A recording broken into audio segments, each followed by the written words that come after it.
Assalamualaikum warahmatullahi wabarakatuh. Jumpa lagi dengan yatim disingkat dengan ibu.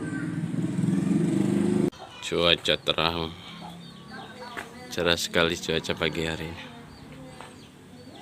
Ya, ini perdana pergi ke sekolah.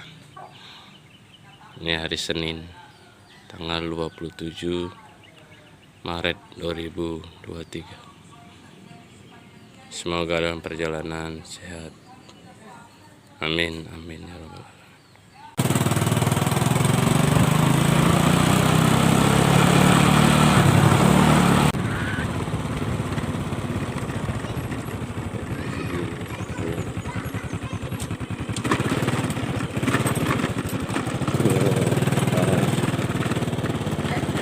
Ya, ibu-ibu semangat ini, walaupun puasa nih.